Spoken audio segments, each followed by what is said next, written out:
And another kind of phrase that's probably overused, maybe, but it really does affect my decision making is that phrase, if not you, who, and if not now, when.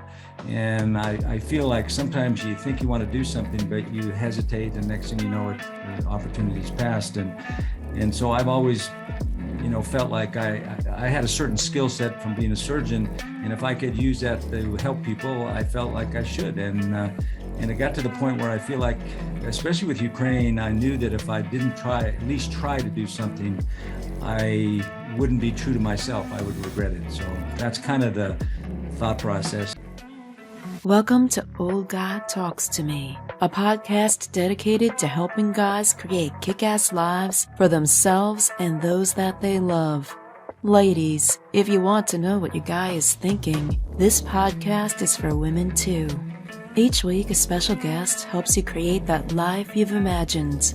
We talk anti-aging medicine, personal growth, relationships and hot sex. Yeah, you hear me, getting laid more frequently, other guy vices, and topics that many don't want to talk about but need to. Just because you're getting older doesn't mean you have to be old. Don't want to miss anything? Be sure to subscribe, share, rate, and review this podcast. And be sure to go to www.thestandard.academy/magazine and grab a free copy of our new digital magazine, The Standard Academy, where we talk about erogenous zones, growing hair back, and other things that will help you create that kick-ass life. Now get ready to listen up and share with friends. This is Oris, the official old guy at oldguytalkstome.com, a podcast dedicated to helping older guys create kick-ass lives for themselves and those that they love. And sometimes, that means keeping track of events in the news. And today I've got a special guest with me, Tom Rusing, MD. And Tom just spent, a little bit over 30 days in Ukraine. And prior to a few months ago, when I said Ukraine, I happen to be a Ukrainian ancestry. When I said Ukraine, people would go like, where is that? Now everybody, I don't have to explain anything about Ukraine anymore. Tom is a retired general surgeon from Prescott, Arizona. He got his undergraduate degree in chemistry from the University of Arizona in 1974, and then graduated from the University of Arizona Medical School in 1978, and did a residency in general surgery at University of Texas, San Antonio from 1978 to 1983, and did a fellowship in colon and rectal surgery at the University of Minnesota from 1983 to 1984. Tom, I have a little more familiarity with that than I care to recall, because I literally just had my ostomy reversed 4 weeks ago. Oh, you're kidding me. No. Wow. Yeah, I had the diverticulitis, and actually there's a couple of episodes of me talking about the whole experience of the ostomy experience. And so I had an emergency surgery because some really bad diverticulitis. But that's for another thing. Well, I did a lot of those surgeries, so I'm quite familiar with what you had to go through, and that's a tough deal. And you look great, so that's good. You recovered well. I remarkably, I'm very fortunate. So, and then Tom spent a short time. He did a fellowship, and then he was medical doctor at Tumu Hospital in Kenya for several months. And he also spent a short time in a general surgery practice in Tucson, Arizona, before moving to Prescott, Arizona in 1986. And he practiced general surgery there until he retired in December 31st, 2017. He's provided medical health care in Haiti for several weeks. He also provided medical health care in Nepal after earthquakes. He also worked in the Gallup, New Mexico Indian Medical Center during the peak COVID outbreak. And he was a volunteer in Ukraine from March 13th, 2022 to April 15th this year, 2022. He's married to his wife of 44 years, Kathy, and has 3 grown sons. And Tom also is a classmate of mine from Brophy College Prep in Phoenix, go Broncos, where we graduated from in 1970, which is really, really a long time ago. It seems like yesterday to me. Yeah. And we haven't changed a bit. At least that's the way that's what I keep on telling myself. So Tom, I want to thank you for coming on the program. I ask all my guests the same first question. What is the most important thing you've done today? Most important thing I've done today. Well, I'll have to say that I had wife with my coffee, and then I'm sitting here with you, trying to keep the interest and support alive for Ukraine. So I would have to say that those two things were the two most important things. Oh, okay. You got to get the wife in there. So, Tom, what made you decide to go to Ukraine? Well, I think you gave a little bio with Kathy and I were in Africa for 6 months. So we already had that kind of international medical experience. And then the next thing was Haiti. And I will have to say that the thought process of deciding to go to Haiti was similar to going to Ukraine and also to Gallup for that matter. But I think that I was watching things play out in Haiti, the devastation, they're estimating 250,000 people were dead, and just the extent of destruction. And I sat there watching the extensive coverage on the news. And I know in the back of my mind, I said, well, you should do something. And the next night I was watching, and the same comment came out, and the next thing I said was, well, why aren't you?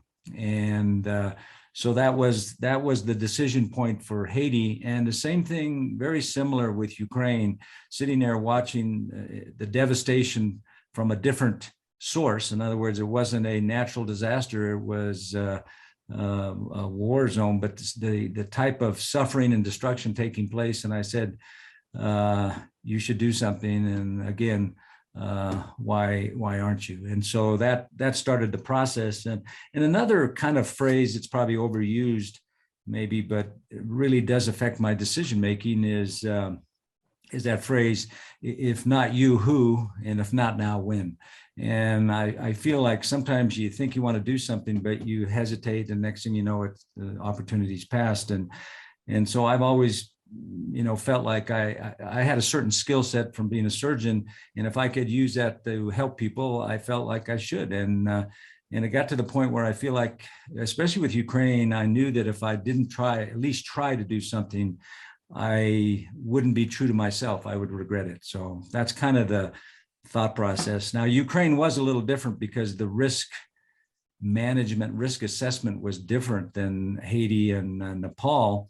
Interestingly, it was a little bit similar to COVID, just because when Kathy and I went to the Gallup Indian Medical Center, it was pre-vaccine, and the numbers on the reservation and at the Indian Medical Center were the highest in the country.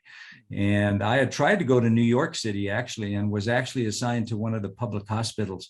But right around that time for New York, which was kind of ahead of the curve, things were plateauing. So they started taking medical people closer to New York State. So that's when I explored the Gallup Indian Medical Center. But, when you're seeing COVID patients every day, and you're in a little higher risk group because of age, you do really have to consider that. And while I was there, actually, a couple of people said, I was in their command center for the first 3 or 4 days, and told the head medical guy, I said, I think I really need to be taking care of patients. And he looks at me and goes, are you sure you want to do that? And I said, yeah. So I think it's that kind of thought process that I'd been through before. So I think with Ukraine, it was a little easier. The thing that was really different was the risk assessment in a conflict zone. And that was a real learning experience. Yeah. So, Tom, did you go with a group, or did you go as a private individual, and how did you get into the country? Well, I really worked hard at trying to find a group, and I'd done that with Haiti, as well as New York in COVID, I mean. And I was really fortunate in each of the previous situations to end up being associated with a group, or at least an institution. And that really makes the process for people out there thinking of doing that stuff, it is definitely easier. But what I found all along is it's difficult to get associated with a lot of groups at the last minute. If you're part of that group and you've been through their vetting and their training, you're kind of geared up, ready to go. And that's where they look initially. Doctors Without Borders always comes up. And when I went to Haiti, they were not taking anybody for less than a year commitment. And that wasn't something I could do. I was practicing and at the time. And so instantly after the Haiti experience, they have started taking certain people with skill sets such as general surgeons, orthopedic, and anesthesia for those kind of events for shorter term, but they were still talking like 3-month commitments. So I really worked hard, including, I don't know if you remember when President Zelensky was on national news and he said he announced that he was forming the International League for the defense of Ukraine. And that was really geared towards people with military experience. And so I got on the computer and looked at their application. And I filled out the application, but it was pretty specific. They wanted people with military experience. So I said, I don't have any military experience. However, I am a surgeon, and I would assume that if you have soldiers in a conflict zone, they're going to have injuries that may need treatment. And so I put that in, and I never, I got back a notice saying that they are only taking military people. And I actually, through a contact here that had been a former State Department employee, got a hold of the fellow in charge of that program for Zelensky. And we talked for a while, and he says, we're overwhelmed just trying to figure out the military part of it, and we're just not taking anybody. So that I thought was probably one of the bigger ones. And I even went through the Ministry of Health for Ukraine, and there just seemed to be an ongoing communication problem because I kept asking for some additional information and they never really responded. So the bottom line was I really worked hard at trying to find a group, but I finally said it's not happening, and I'm just going to go on my own and see how it plays out. Okay. So where was the first place in Ukraine that you, what city did you end up in, and kind of take us a little bit through your travels and what you saw, where you first went to? Do you need accountability? Are you looking to change the course of your life but have failed to keep on track? Too often we take in information and fail to act. Do you need an accountability program to stay the course? Then go to www.thestandard.academy and find out about my accountability program that goes with my course that helps you find out what you want, why you want it, and how to get it. The accountability program keeps you on track to get results.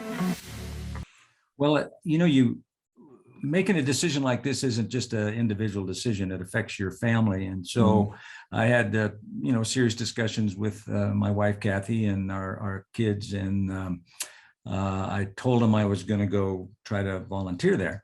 And they were all concerned. But what we settled on and what seemed reasonable was to go to the border zone near Poland, at the Polish-Ukrainian border. And the town that was in the news a lot was Przemyśl, which is,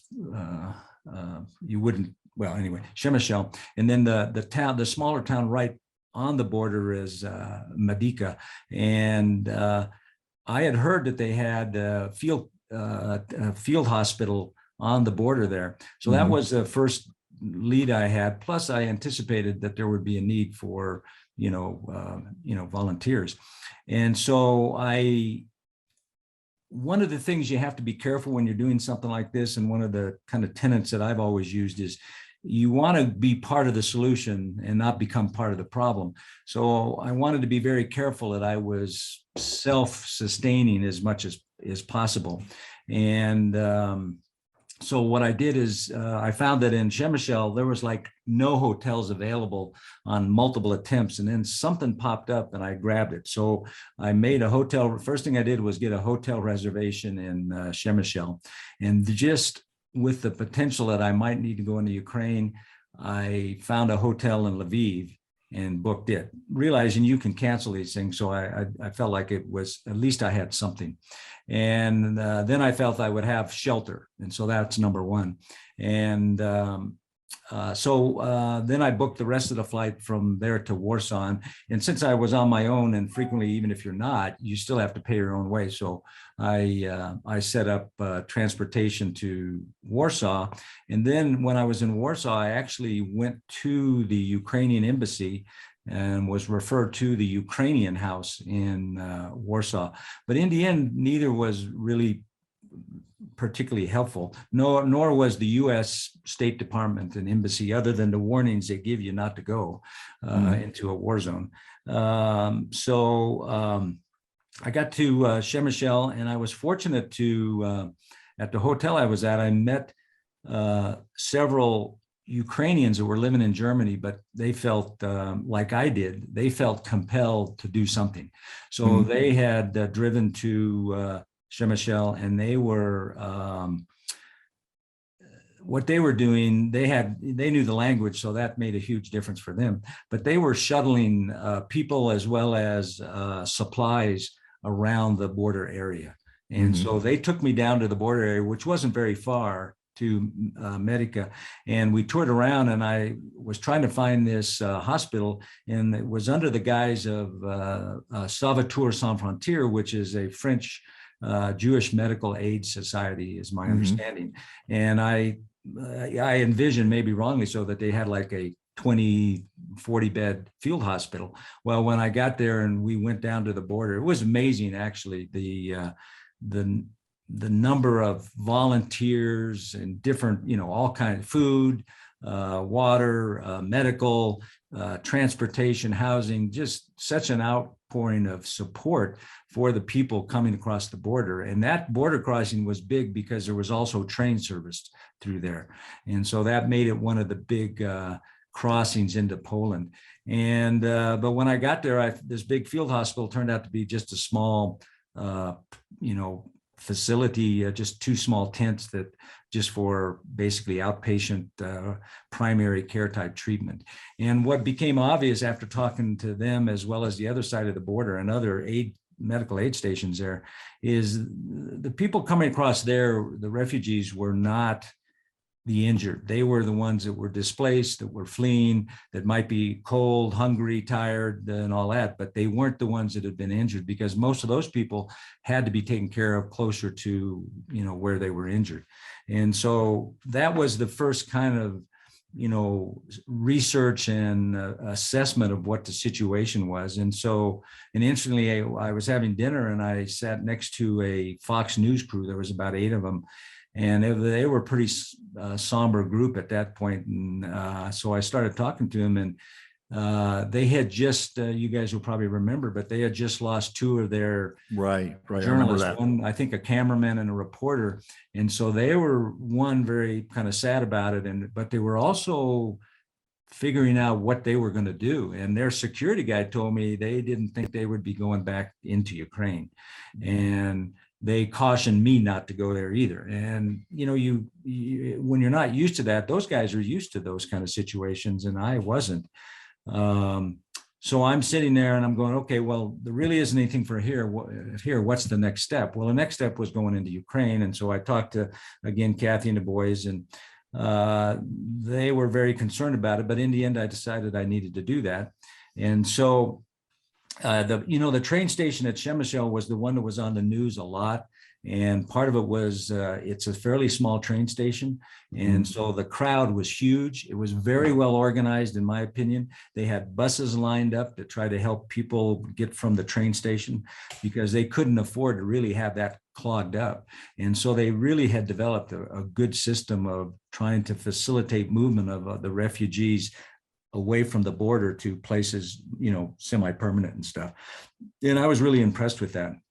The other thing that impressed me, though, was the language barrier, or the language issue. And while, a lot of European countries, there's, a lot of people that speak English, that was challenging there. And so I was always listening to see if anybody was speaking English to help me out, because the train schedules were disruptive, and especially the train schedule going into Ukraine was unpredictable. And the trains coming out of Ukraine were somewhat unpredictable, but they were packed full of people, whereas the ones going back into Ukraine were there's not too many people going that way. And so I finally got somebody. I said, well, when is the train going to Lviv? And they all kind of go, well, we're not sure. Our advice is get your gear, go out to platform 5 and wait. So platform 5 was the one that the train coming in from Ukraine would go to. And so I went out there with there was about 30 of us in the end, I think.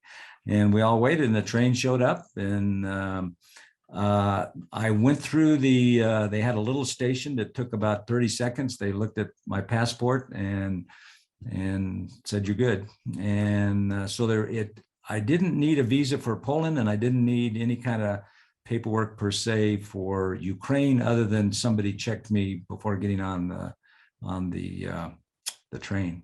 And, yeah, I think that's how and actually while I was in Shemishel, I ended up, the other thing I was going to say is, the World Central Kitchen, you've heard a lot about that, and they've served, I don't know, 2 million meals.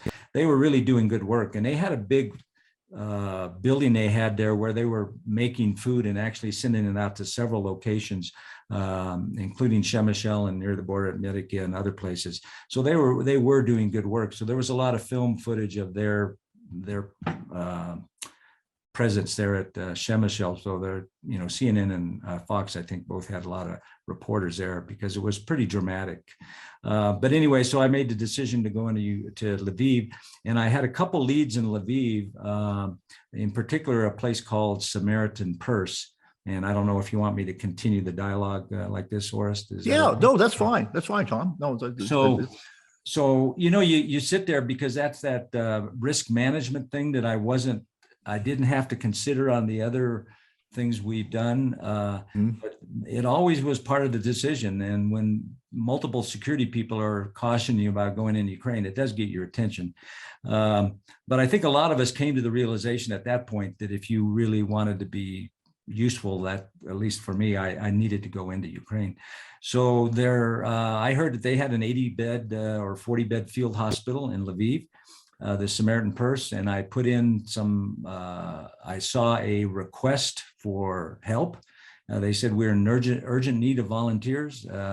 And so I figured that was a good lead. So I took the train into Lviv, and Lviv, it had been hit by some missiles from the Russians, but the Russians were never really close to Lviv because it's the first big city after the border, and it's way in the west of Ukraine.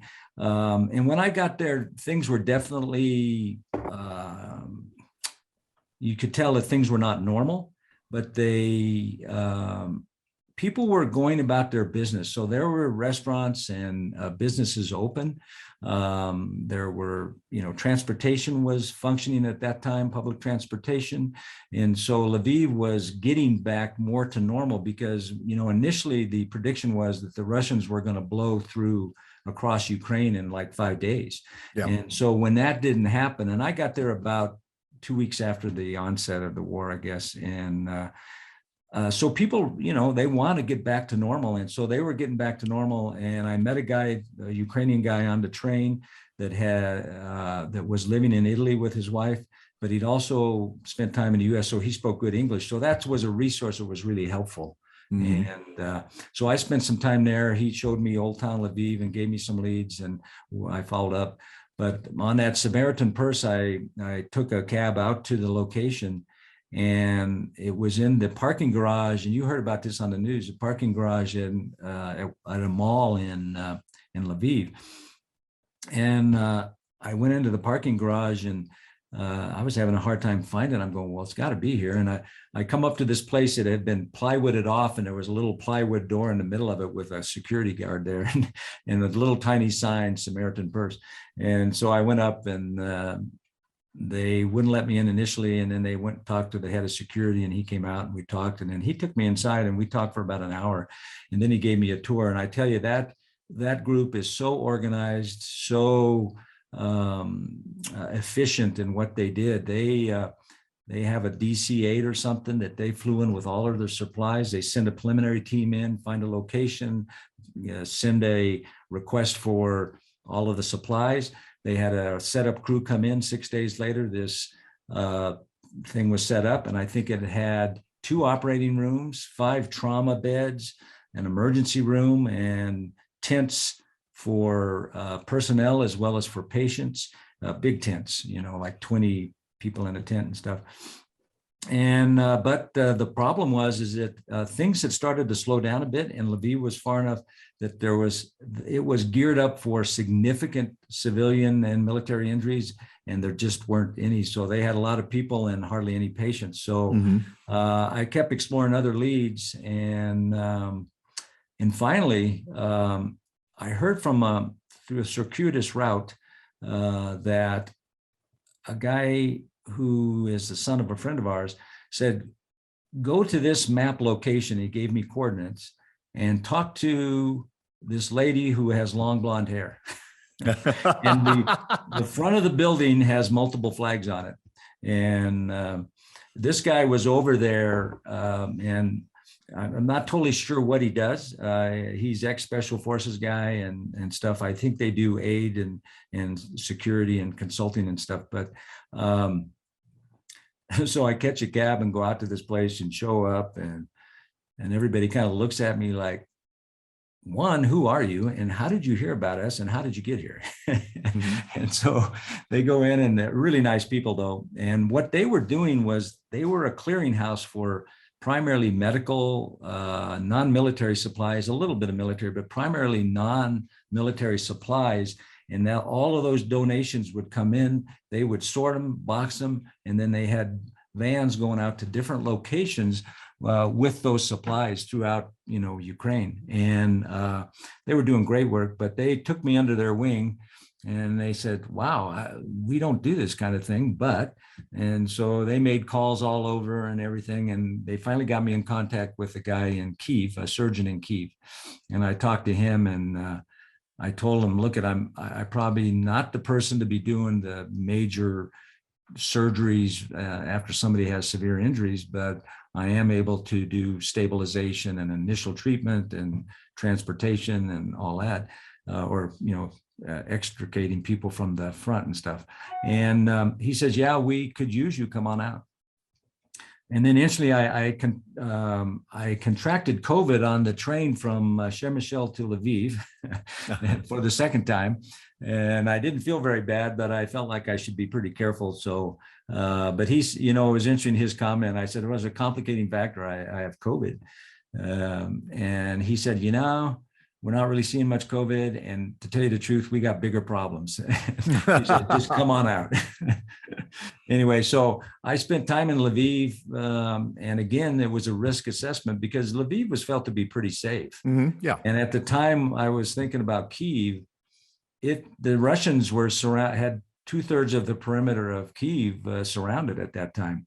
And so that was a big decision. And I talked to several security people that had, been doing it for like 20 years. And they said, don't go any further west than Lviv. And they said, we're not, and we strongly recommend you not. And so I said, well, but after, searching out these leads, I said, if I'm going to use my skill set, I think I need to do it. So I talked to Kathy, and somewhat to my surprise, she said, that's what you went for. So do what you need to do. And so that's when I made a decision to go to Kyiv. So I don't know if you want to break and no, Tom. No, I think that's interesting that you would actively choose to go and very brave that you would actually choose to go into a hot war zone. I mean, because they were at that point they were still shelling Kyiv, and there's the risk of death is not unreal. It's actually it's a possibility. Thank you for joining Dr. Orest and his incredible guest. Like what you heard and learned? Then be sure to do 3 things. 1, subscribe so you don't miss the next episode. 2, share this with someone who may need to hear it. 3, leave a review and rate this podcast. Opt in at www.thestandard.academy/magazine and get our free digital magazine with savings, articles, and deeper dives into cool controversy. Be the guy who takes action. Without action, you're not going to get the results you want. Thank you again, and make it a great day.